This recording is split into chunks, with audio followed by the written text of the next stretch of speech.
law matters and that it applies equally to everybody.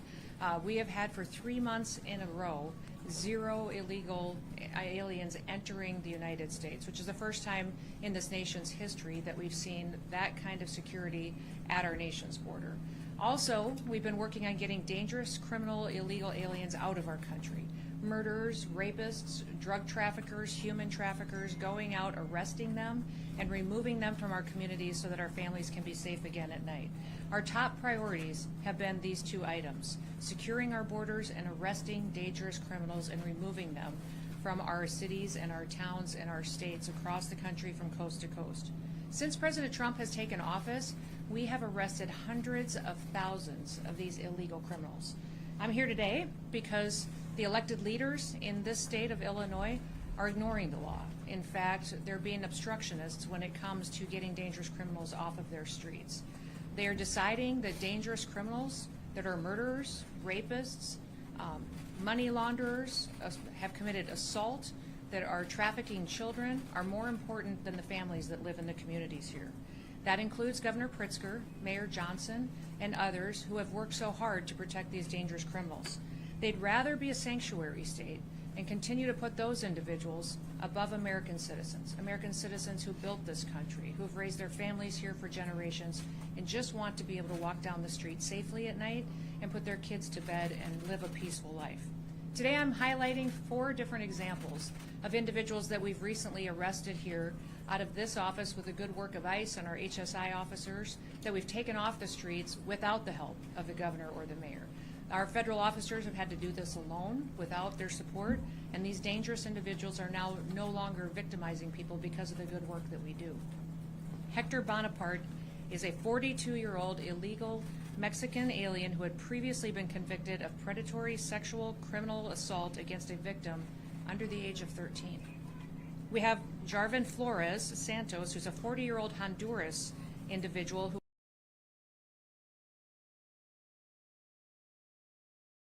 criminal sexual abuse of a minor under the age of 13 again. And Waldemar Jabik, a Polish citizen who had been convicted in 2014 for attempted murder and then also aggravated domestic battery.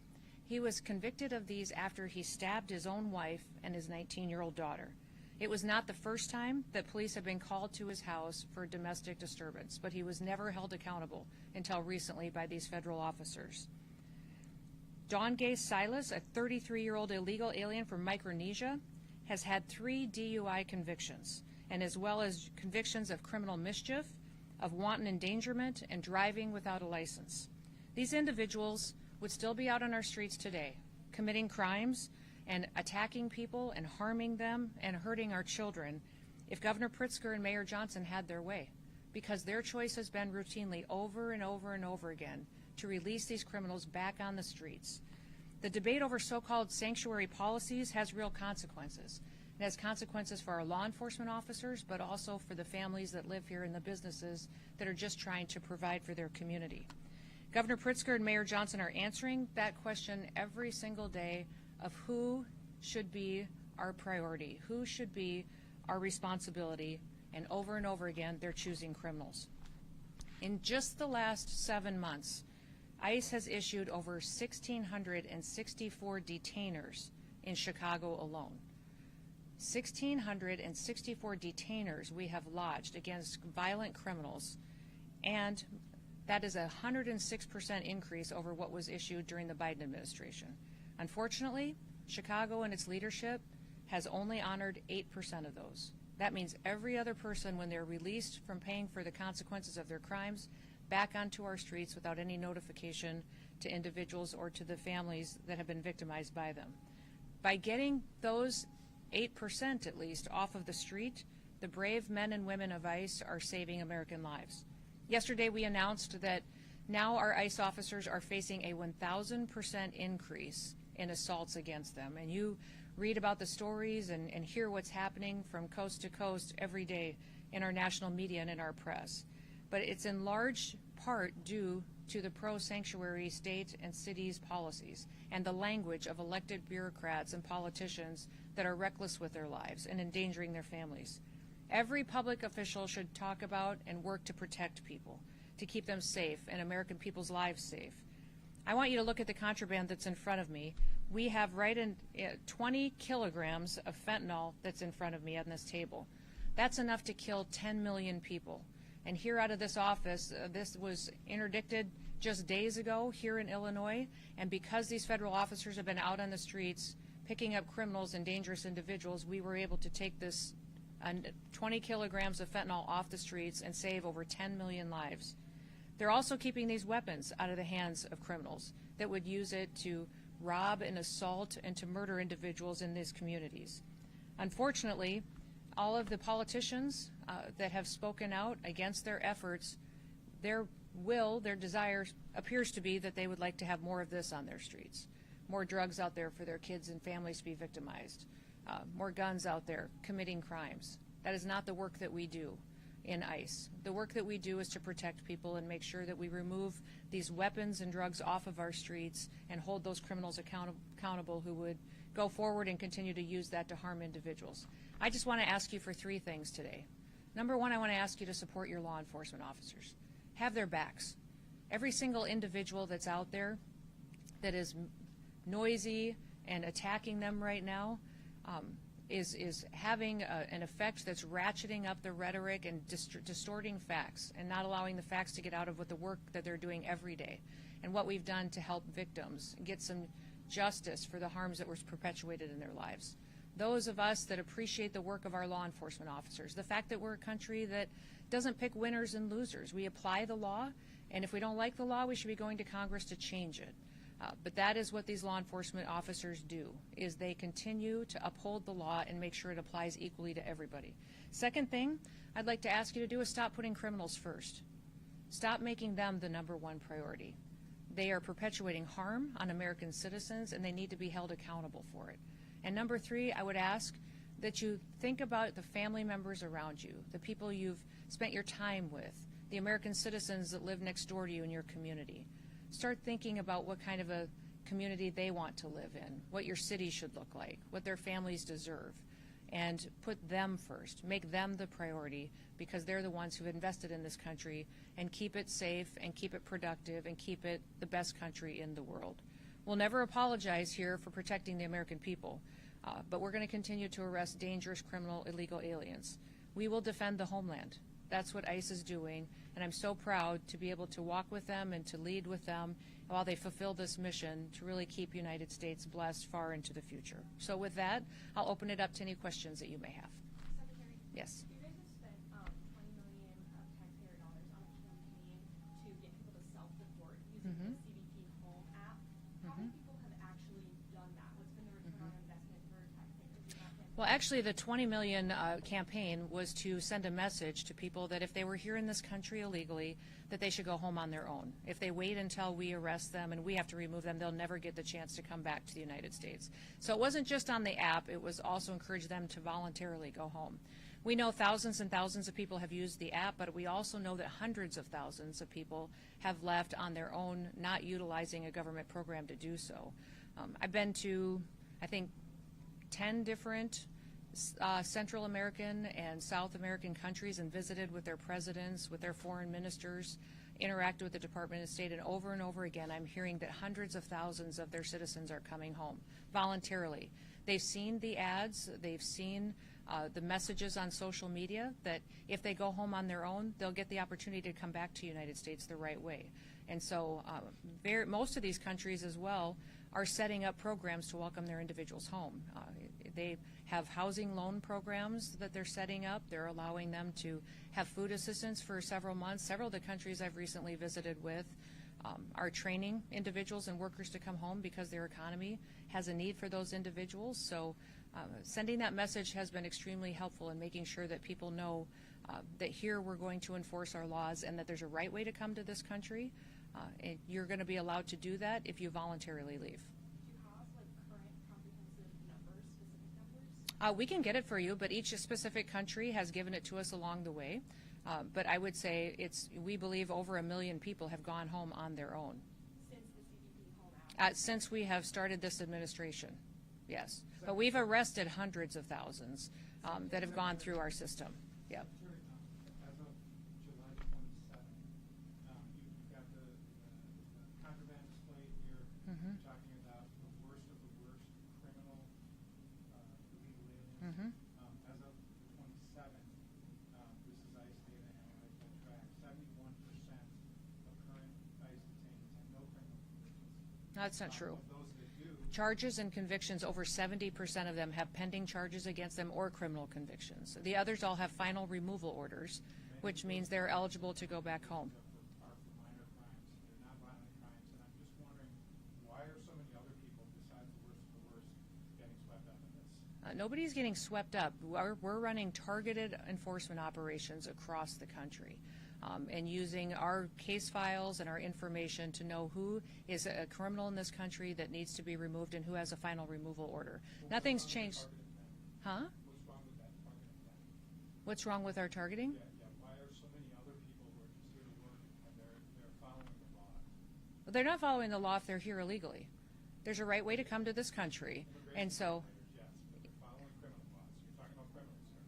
Yes, I'm talking about criminals in these situations, absolutely. But we also have every situation where we have those that have final removal orders need to go home because their due process is over and they have their paperwork and they're ready to travel. So that has been the priority since the very beginning. Nothing has changed, and over 70% of these individuals that we have gone out and arrested and removed from the country have had those pending charges and criminal convictions against them. That has always been the goal of the president. What Yes. is your policy specifically about identification of masks for ICE agents? Are they being told they do not have to identify themselves? ICE is always wearing something that identifies them, who they are, and what operation they're out on. I would say that they wear masks at times to protect their identities from dangerous situations.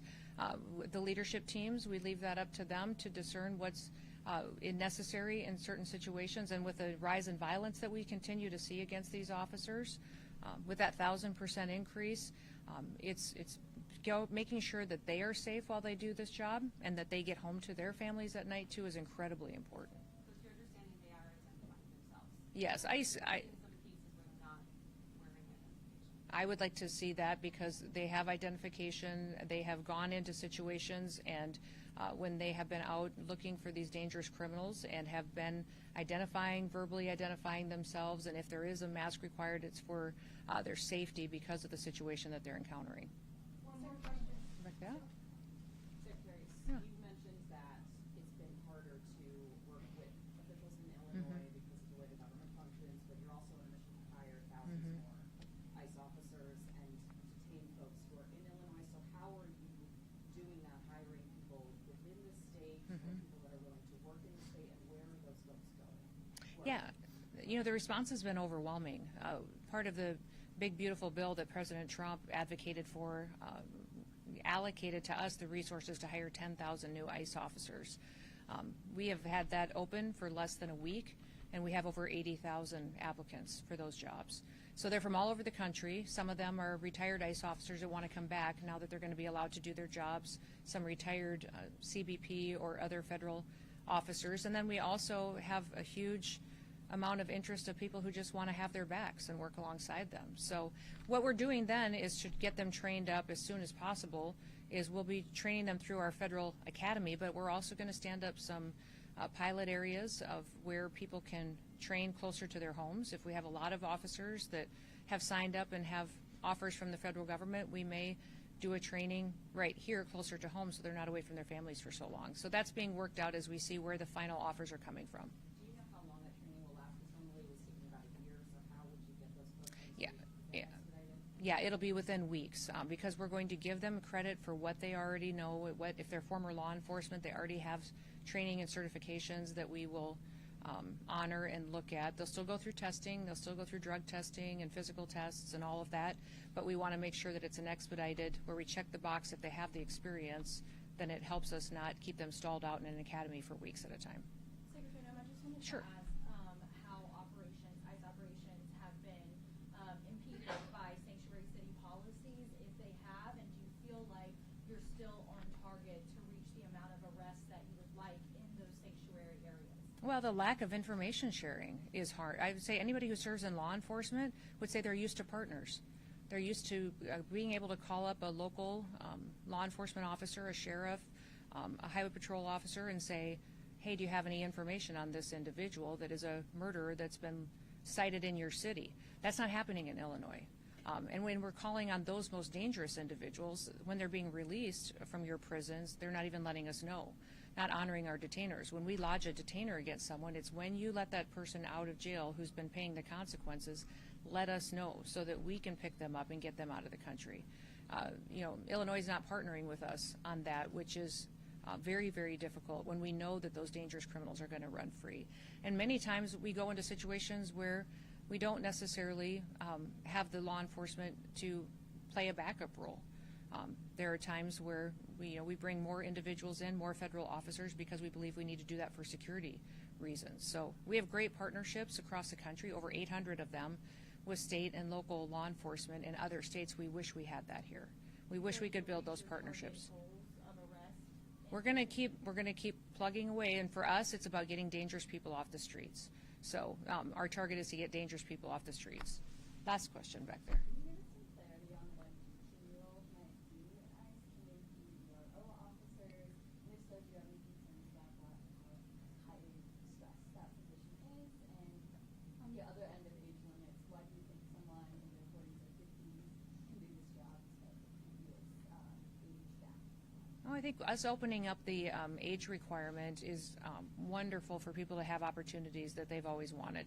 So many people were forced to retire from law enforcement at a young age because of that arbitrary deadline, and now they'll be able to come back and serve a few more years if they'd like to, provide for their families, and then help on the mission of making America safe again.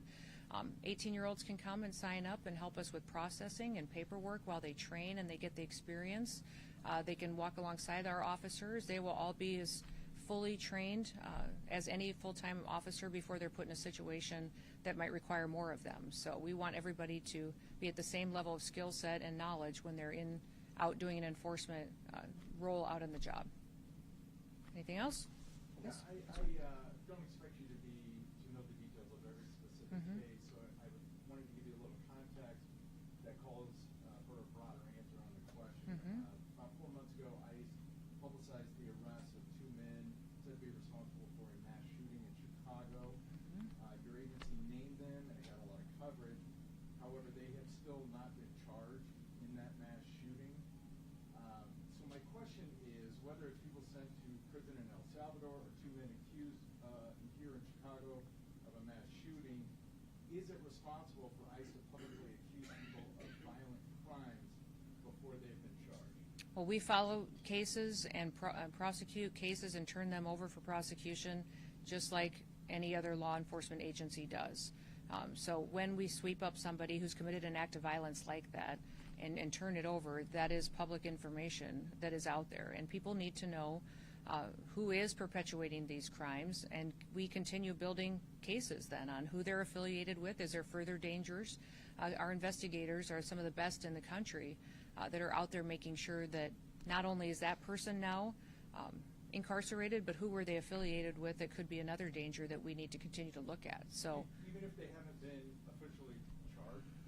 I would say we follow the exact same process every federal agency does, every state agency does for law enforcement. So we have not changed our methods or how we handle cases or how we even communicate about them than we have since the very beginning, or how the Biden administration did, or the Obama administration.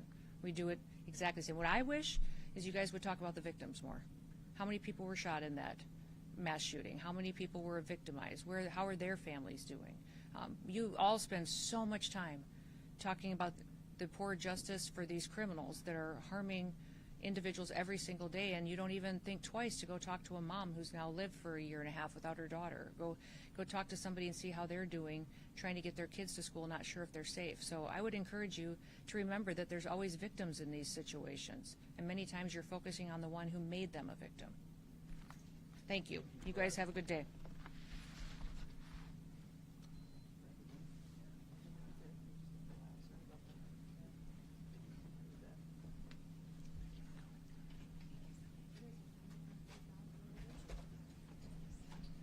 You guys have time?